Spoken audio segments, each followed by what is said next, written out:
अभंगाचं तृतीय चरण आहे. ही तते करावे देवाचे चिंतन करोनिया मन एकविध. पण हे भगवंताचं चिंतन होण्याकरता आपलं चित्त कसं पाहिजे? शुद्ध पाहिजे. या संसारामधली नसेल असली घाण या ठिकाणी येऊन बसली. कचरा घाण सगळं इथं बसलंय. एकमेकांचा हेवा दावा. थोडस काही यायला लागलं की अहंकार येतो आपल्याला. ज्ञान थोडंसं आलं ना की ते ज्ञानाच्या पाठीमागं थोडासा अहंकार हा येतोच. येतो ना. आता आम्ही सगळे इथं बसलोय. एखाद्यानं, आता आमच्या संप्रदायामध्ये सांगते, तो आपला संप्रदाय, एखाद्यानं माळ नाही घातली आणि एखाद्यानं घातली. माळ घातलेल्या माणसाला किती अहंकार द्यावा. ते लगेच बिगर माळकऱ्याकडे बघून म्हणतात तुझ्या घरचं जेवण सुद्धा आपल्याला चालत नाही. का? माळ घातलीस म्हणजे तू मोठा शहाणा झालास. आणि माळ घातल्यानंतरची जी लिंता तुझ्यामध्ये यायला पाहिजे ना ती आली पाहिजे. हा अहंकार नकोय. पण ठीक आहे, तो माळकरी एका टाळ वाजवायला लागला ना की तिथं सुद्धा अहंकार येतोच आहे. अरे तुला काय येतं? मला बघ, मी कीर्तनकारांच्या साथीला उभा असतो. पण तो टाळकरी एकदा गायक जर, मी तुम्हाला म्हणत नाही नाहीतर अवघड होईल सगळं. गायक जर झाला ना, अरे तुला काय गाता येतं रे? मी काय गातोय बघ, माझ्यासारखा गाणारा ज्ञानाच्या, आणि तो गायक जर कीर्तनकार झाला तर मग उजेडच. ज्ञान हे यावं. ज्ञानाच्या पाठीमाग अभिमान येऊ नये. ज्ञान घेतलं माझ्या काकांनी, पण त्या ज्ञानाच्या पाठीमागचा अभिमान किंवा गर्व त्यांनी केला नाही. कारण गर्वाचं घर नेहमी खाली होतं, उंच होत नाही. ही म्हण तुम्ही पहिल्यापासून ऐकलीये, पण त्याचा अर्थ तुम्हाला सांगते. ज्ञान एक वेळ नाही झालं तरी चालेल. तुम्ही माळकरी नका हो, तुम्हाला ज्ञान नाही झालं तरी चालेल, पण माणूस म्हणून तुम्ही माणसाबरोबर माणसासारखं वागा. एवढं जरी आलं तर पुष्कळ झालं. महाराज काय म्हणतात माहितीये? ही गोष्ट हेळणी आमच्या तुकोबरायांनी, आणि तुकोबराय सहज म्हणतात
नको निर्मळ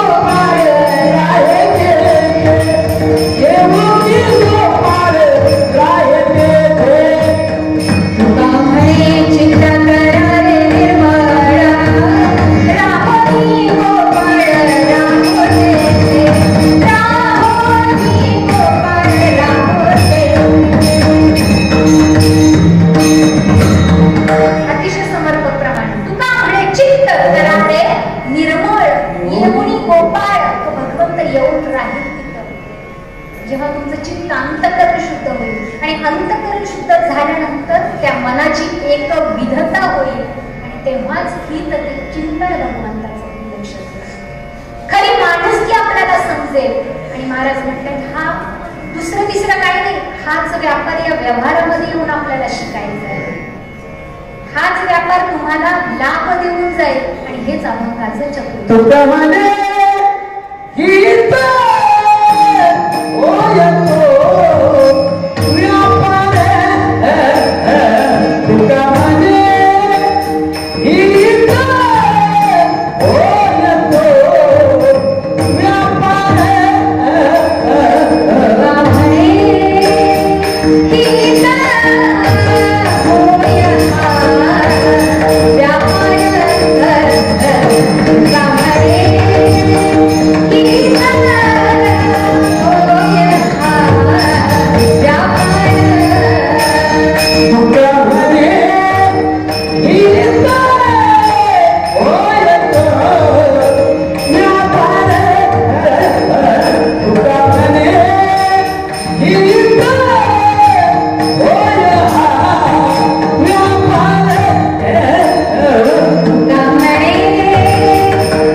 विचार हा आपल्या आचारावर अवलंबून असतो. आपण काय आचार करतोय?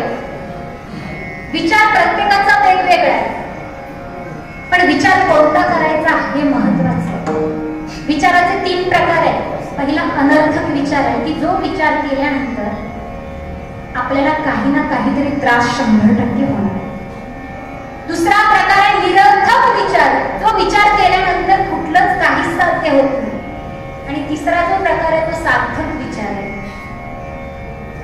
त्या विचाराचं विश्लेषण मी सांगते, पण तत्पूर्वी आधी निरर्थक विचार काय आहे ते लक्षात घ्या. ज्या विचाराला काहीच अर्थ नसतो. एक सुंदर छोटंसं गाव आहे आणि त्या सुंदर गावामध्ये संध्याकाळची 5ची वेळ आहे. ज्या वेळेला जनावरे आपापल्या घरी परततात त्यावेळेची वेळ. त्यावेळेला गाढव आपल्या घराकडे चाललं होतं रस्त्याने आणि घरासमोर एक माणूस बसला होता आणि ते गाढवाकडे बघून विचार करतोय. कुणाकडे? आता गाढव हे विचाराचं साधन आहे ना. ते गाढवाकडे बघून विचार करतोय या गाढवाच्या अंगावर कितीवर केस असतील. एक वेळ उपयोगाची गोष्ट मोजली तरी चालेल, पण गाढवाच्या अंगावरचे केस मोजून काय उपयोग आहे का? बरं, त्याचा काय भविष्यात त्याला फायदा? काहीच नाही. निरर्थक विचार आहे. हा विचार करून उपयोग आहे का आयुष्यामध्ये? येऊ नाही. बरं, दुसरा विचार सांगते तुम्हाला. निरर्थक विचार संपला, आता अनर्थक विचार. हा विचार केल्यानंतर तुम्हाला फळ तर प्राप्त होणारच नाही, पण कुठंतरी तुम्हाला त्रास तर 100% होणार आहे. 100% त्रास होणार. अशी संध्याकाळची वेळ महिषा आपल्या घराकडे चालल्या होत्या आणि गेले 6 महिने एक माणूस त्या दारावर बसून रोज संध्याकाळी 5च्या दरम्यान त्या दारावर बसायचा आणि बसून त्या म्हैशींकडे बघायचा. त्या सगळ्या म्हैशींमध्ये वेगवेगळ्या म्हैशी पण असतात बरं का, वेगवेगळ्या शिंगाच्या, वेगवेगळ्या काळ्याच असतात, पण कुणाला थोडासा अगदी पांढरा कुठला तरी एखादा डागा असतोच. पण त्याच्यामध्ये एक म्हैस होती, वेगवेगळ्या शिंगाच्या होत्या, पण ही शिंगाची जी म्हैस होती ती अशी गोल शिंगाची होती. हा 5 वाजता बसलेला माणूस विचार करायचा, गेले 6 महिने तो विचार करतोय त्या म्हैशीकडे बघून. ती जी म्हैस असते ना गोल शिंगाची, त्या म्हैशीच्या शिंगांमध्ये माझं डोकं अडकेल की नाही अडकणार. काय विचार करतोय, त्या गोल शिंगांमध्ये माझं डोकं अडकेल की नाही अडकायचं. एक माणूस आला, त्याचाच मित्र, आणि मित्र हे तुम्हाला काहीतरी सल्ला चांगलाच देतात. हा जवळ आला आणि त्याच्याजवळ बसला, म्हटलं काय मी गेले 6 महिने बघतोय तुझ्याकडं, त्या म्हैशीकडे बघून काय विचार करतोय रे सारखा. मला काही नाही रे, मनात विचार आलाय ना, गोल शिंगांमध्ये ह्या म्हैशीच्या माझं डोकं अडकेल की नाही अडकेल हा विचार करतो. म्हटलं अरे विचार काय करायचा, अडकून बघ ना. पण त्यानं सुद्धा विचार केला पाहिजे. हे उभं राहिलं आणि बरोबर त्यानं माप घेतलं आणि अडकवायचा प्रयत्न केला त्या शिंगामध्ये आपलं डोकं. काय झालं असेल, ती म्हैस ग बसली असेल का तुमच्या भाषेमध्ये सांगा मला. ती इकडे लोळवते, उकरल्यावर घाणी लोळवते, कपडे फाटले त्याचे बरबडले, कसा बसा तो खाली पडला, त्या लोकांनी कसा बसा त्याला उचलला, पाणी मारून शुद्धीवर आणला. जखमी अवस्थेत त्याला त्या महत्वाच्या एका सरपंचांनी प्रश्न केला, बाबा त्या म्हशीच्या शिंगामध्ये डोकं अडकवून घेताना थोडा तरी विचार करायचा. म्हटलं थोडा, गेले 6 महिने झाले मी हाच विचार करतोय. काय उपयोग आहे त्या विचाराचा. आणि करायचं असेल तर निरर्थक विचार एक वेळ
मग कसं पोहोचायचं ते पोहोचत असताना एका गोष्टीचं लक्ष ठेवायचं. एकच गोष्ट, हा देह नाशिवंत आहे.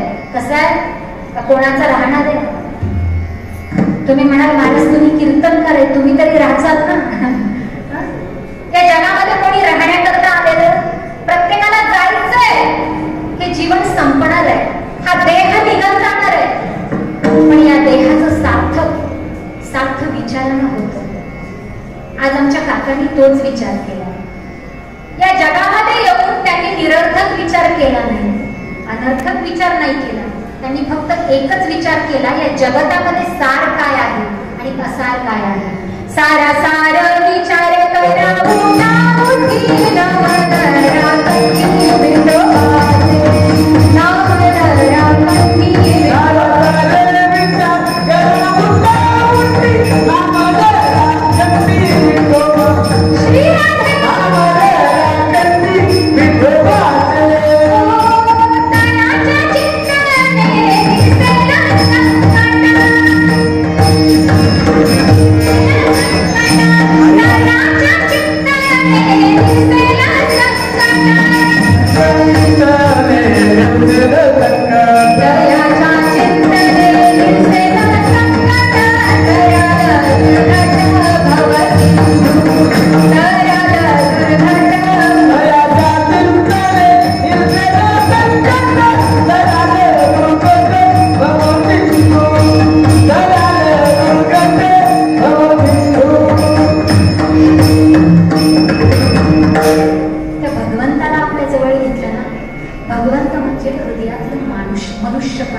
व्यापार केला. जो तुकोबराय म्हणतात, तुका म्हणे हित होय हा व्यापार. हे हिताचा व्यापार आहे जो त्यांनी काम क्रोध लोभ मद मत्सर अहंकार झटपट टाकून केवळ आणि केवळ भगवंत परमात्मा करता आपलं आयुष्य खर्च केलं आणि ते आयुष्य सार्थ झालं काकांचं. आणि म्हणून महाराजांना म्हणावंसं वाटतं की तुका म्हणे हित होय हा व्यापार.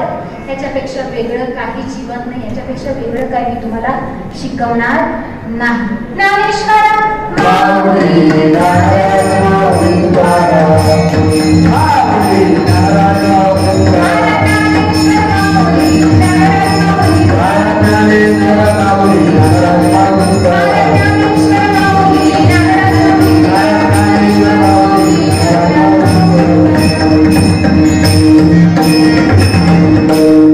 सानिध्य मंजुळा बोलत असे आणि बोलविता धन्य इकडाची या उक्तीप्रमाणे जे काही तुमच्या समोर मांडण्याचा प्रयत्न केला ते गोवळी बोल पदरामध्ये घ्यायचा प्रयत्न करा.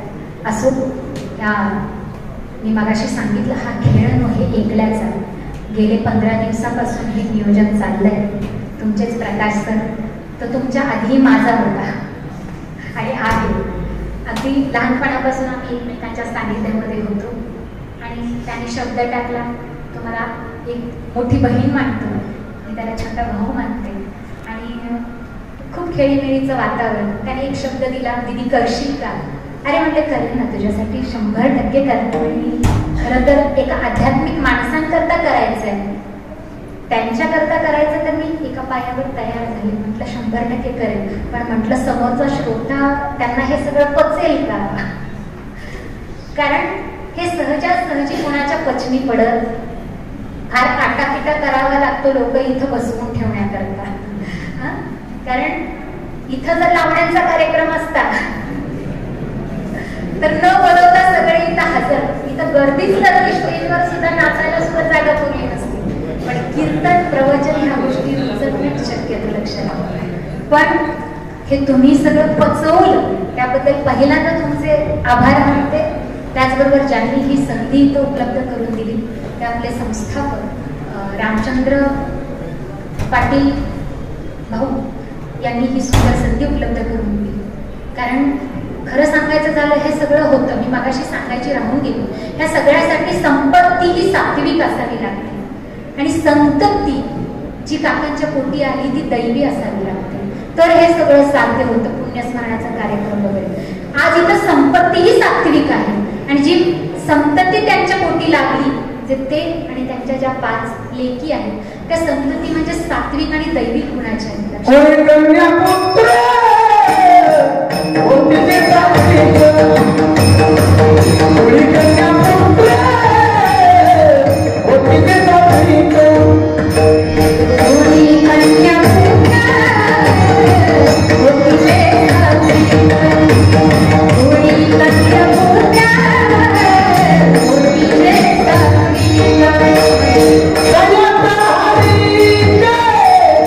Wow.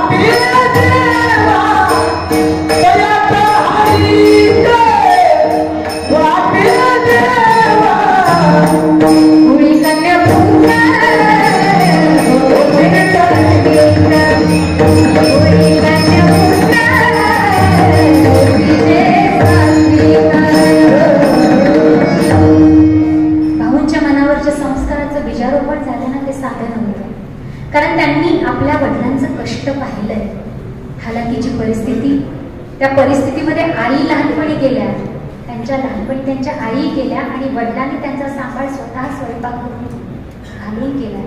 हे त्यांनी पाहिलंय आणि स्वतः स्वयंपाक सुद्धा शिकले. ते इथपर्यंत त्यांनी त्या संस्काराचं बीजारोपण अंतःकरणामध्ये धारण केलं. आपल्या वडिलांनी काय केलं हे कार्य करतो त्यांनी पाहिलंय की अशी सात्विक संतती उगाच नाही कोणाच्या पोटी येते. आणि म्हणून आजचा हा कार्यक्रम इथं संपन्न होतो. त्यांच्याही चरणाचं दर्शन घेते. त्याचबरोबर जे जे या नियोजनामध्ये सगळे सहभागी झाला, मला तर सगळ्यांची नावं माहिती नाही, त्या सगळ्यांच्या चरणांचं मी दर्शन घेते. त्याचबरोबर ज्यांनी संगीत प्रवचन करतात, खरं तर ही माझी पहिलीच वेळ आहे संगीत प्रवचनाची. एक प्रवचन केलं मी वृंदावनमध्ये, दिल्लीमध्ये.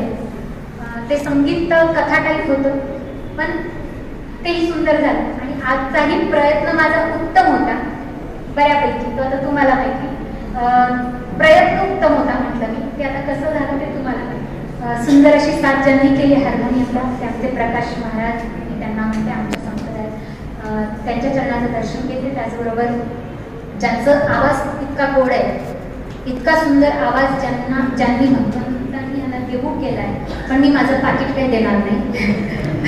ते आपल्या हरिभाऊ महाराज, आपल्याच या पंचक्रोशीमध्ये पुरस्कारचे त्यांच्याही चरणाचं दर्शन घेते. त्याचबरोबर सुंदर कपालाची साथ ज्यांनी केली, ते आमचे दिगंबर दादा महाराज, त्यांच्या चरणाचं गोड दर्शन घेते. त्याचबरोबर जे आमच्या गाडीचं कायम म्हणजे सारथ्य करतात, ते म्हणजे आमचे तात्याच्या नावी वडील म्हणतो, त्यांच्या चरणाचं दर्शन घेते. त्याचबरोबर आमच्या शुभमच्या भगिनी शुभांगी जाधव, त्यांच्याही गावी माझं एकदा कीर्तन झालं, त्यांच्याही चरणाचं, त्यांच्या आई इथं उपस्थित आहे, त्यांच्या चरणाचं गोड दर्शन घेते. त्याचबरोबर आमच्या ताई माईंच्या चरणाचं दर्शन घेते. इथं सगळे आपले स्टाफ मेंबर, प्राचार्य उपस्थित आहेत, त्या सर्वांच्या चरणाचं दर्शन घेते. यूट्यूब चॅनेल आहे, चॅनेलचं नाव खोबरे सर.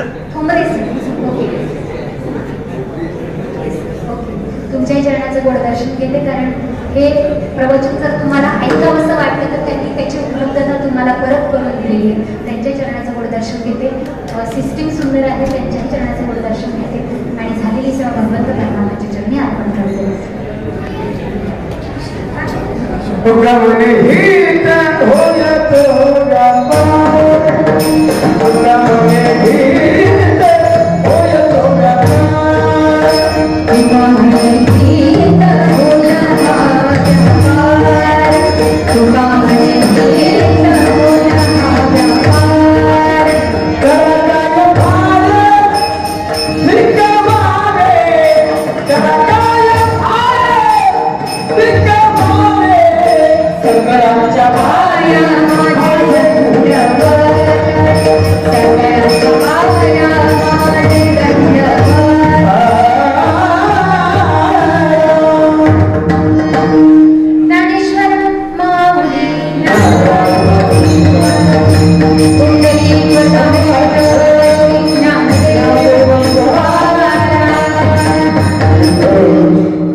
जयघोष करा. जगद्गुरु श्री संत तुकाराम महाराज की जय. धर्मवीर संभाजी महाराज की जय. छत्रपती शिवाजी महाराज की जय. वाट द्यावी